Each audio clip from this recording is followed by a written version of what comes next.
जय हिंद। स्वागत है आप सभी का हमारे इस यूट्यूब चैनल पर। और आज हम हेल्थ केयर कंप्लीट पेपर करने वाले हैं। तो क्लास 10 के हमारे जितने भी बच्चे हैं वीडियो को पूरा अंत तक देखें और जितना ज़्यादा हो सके लाइक सब्सक्राइब शेयर कर दें, क्योंकि यह वीडियो उन सभी बच्चों के लिए अनिवार्य है जो 3 फरवरी को एग्ज़ाम में बैठने वाले हैं।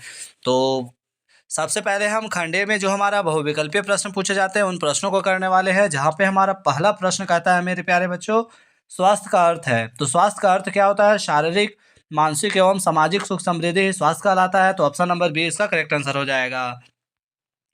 प्रश्न संख्या 2 कहता है कि WHO का मुख्यालय कहाँ है? मेरे प्यारे बच्चों, इस प्रश्न का सही आंसर होगा जिनेवा। जिनेवा WHO का मुख्यालय है। वहीं WHO का पूरा नाम क्या होता है? तो वर्ल्ड हेल्थ ऑर्गेनाइजेशन होता है। इसके अलावा हैंड वॉश दिवस कब मनाया जाता है? आप लोग हमें कमेंट में जरूर लिखेंगे। हाथों की स्वच्छता की दर कितनी होनी चाहिए? तो 20 से 30 सेकंड होनी चाहिए। नेक्स्ट प्रश्न की ओर चलते हैं, जहाँ पे हमारा प्रश्न कहता है कि भारत में राष्ट्रीय ग्रामीण स्वास्थ्य मिशन कब शुरू हुआ? तो भारत में राष्ट्रीय ग्रामीण स्वास्थ्य मिशन शुरू हुआ 2005 ईस्वी में किया गया था। ऑप्शन नंबर सी के साथ चला जाएगा। इसके अलावा मेरे प्यारे बच्चों, भारत में पल्स पोलियो की शुरुआत कब की गई? तो 1995 ईस्वी में की गई थी। और पल्स पोलियो के कितने बूंदे पिलाई जाती है? तो 2 बूंदे पिलाई जाती है।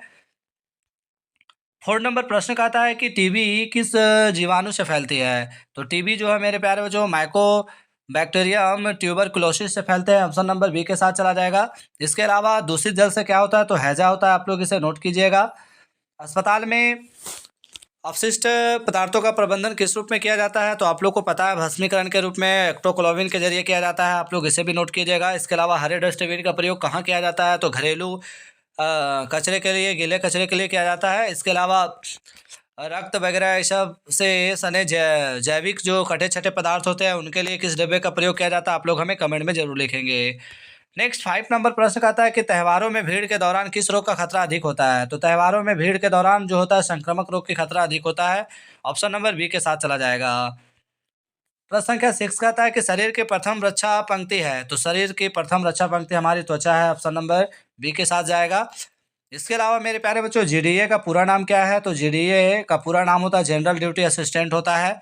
और अस्पताली विभाग में इसका अहम भूमिका होता है। इसके अलावा फिजियोथेरेपी क्या है? तो फिजियोथेरेपी जो है वो अचानक हमारे पैर में मोच आते हैं और इसके असहनीय दर्द होता है, और जब यह सही नहीं होता तो हम डॉक्टर के पास जाते हैं, जिसे फिजियोथेरेपी के नाम से जाना जाता है। वहीं 7 नंबर प्रश्न कहता है कि प्राथमिक उपचार का मुख्य उद्देश्य है। तो प्राथमिक उपचार का मुख्य उद्देश्य होता है जान बचाना, अर्थात रोगी को जितना ज़्यादा हो सके जान बचाना जल्द, ताकि उनको स्वास्थ्य सेवाएं प्रदान की जा सके। 8 नंबर प्रश्न कहता है कि मलेरिया किसके काटने से फैलता है? मेरे प्यारे बच्चों, मलेरिया जो है एनफोलिज मच्छर के काटने से फैलता है। ऑप्शन नंबर सी के साथ जाएगा। और जो भी हमारे बच्चे वीडियो को देख रहे हैं सब्सक्राइब जरूर करें और चैनल को जितना ज़्यादा हो सके शेयर कर दें। 9 नंबर प्रश्न कहता है कि स्वास्थ्य का प्रतीक चिन्ह है। तो स्वास्थ्य का प्रतीक चिन्ह है लाल क्रॉस, यानी कि ऑप्शन नंबर ए के साथ जाएगा।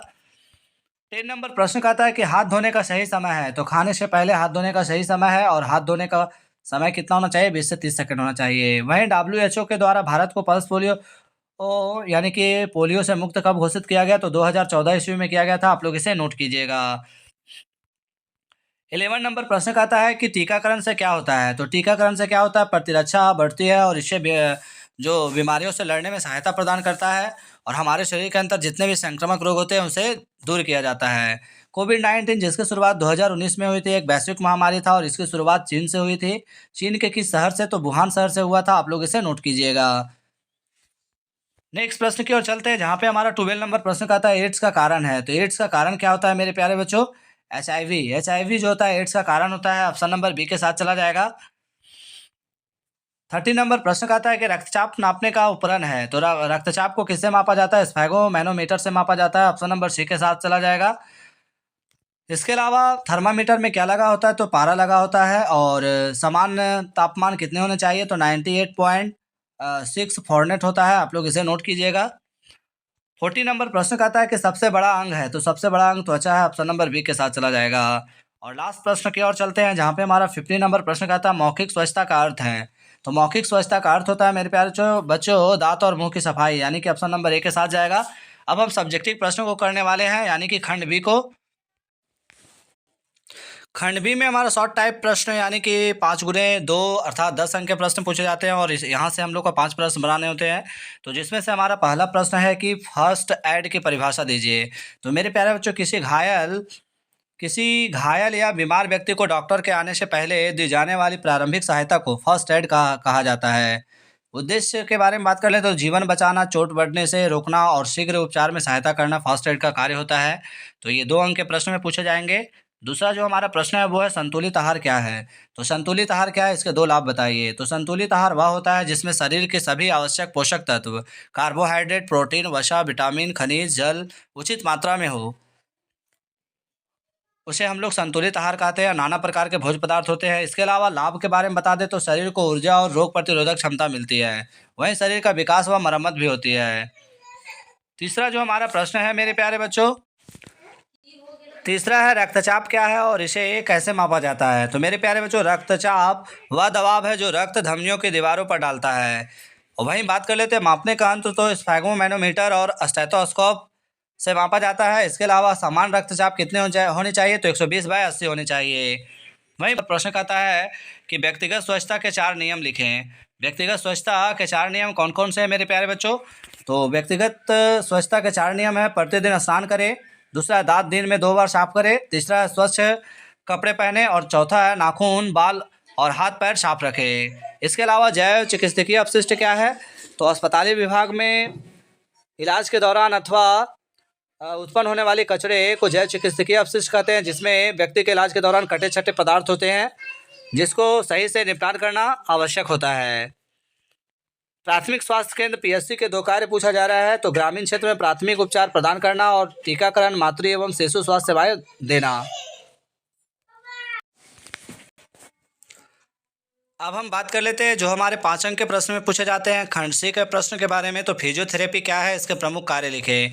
तो मेरे प्यारे बच्चों, फिजियोथेरेपी यानी कि एक स्वास्थ्य सेवा उपचार है जो चोट, बीमारी या विकलांगता के बाद शारीरिक गतिविधियों, ताकत और लचीलेपन को बहाल करने व सुधारने पर केंद्रित है। वहीं मेरे प्यारे बच्चों, यह दवा रहित थेरेपी है जिसमें व्यायाम, मालिश और इलेक्ट्रोथेरेपी जैसी तकनीकों द्वारा दर्द प्रबंधन और शारीरिक कार्य क्षमता बढ़ाई जाती है। वहीं इसके कार्य के बारे में बात कर लेते हैं। तो दर्द से राहत देना, जैसे कि पीठ दर्द, गठिया, साइटिका और जोड़ों के दर्द को कम करना। दूसरा, गतिशीलता और कार्यक्षमता में सुधार लाना, यानी कि चलने, उठने, बैठने और शारीरिक संतुलन में सुधार करना।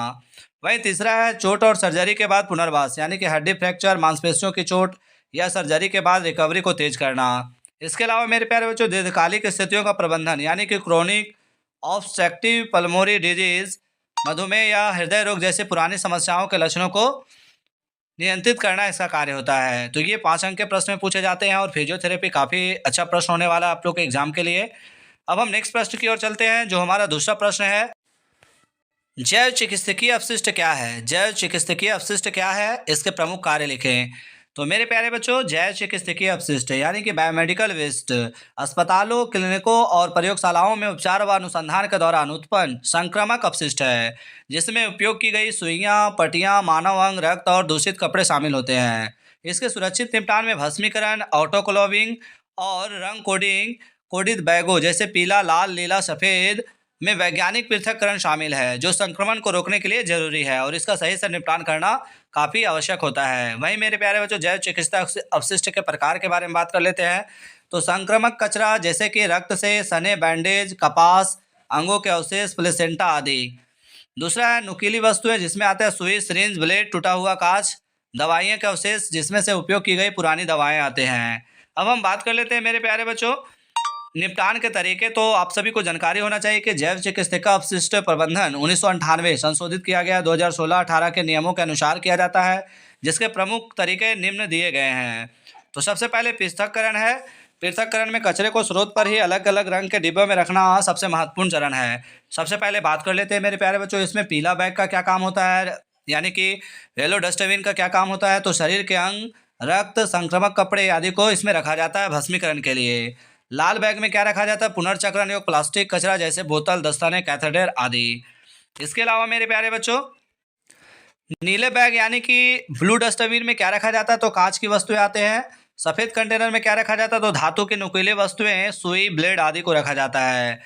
वहीं भस्मीकरण के जरिए क्या किया जाता है, उच्च तापमान पर कचरे को जलाना भस्मीकरण कहलाता है। ऑटोक्लोविंग क्या होता है, तो उच्च दबाव वाली भाप से कीटाणु रहित करना, जैसे कि प्लास्टिक के लिए।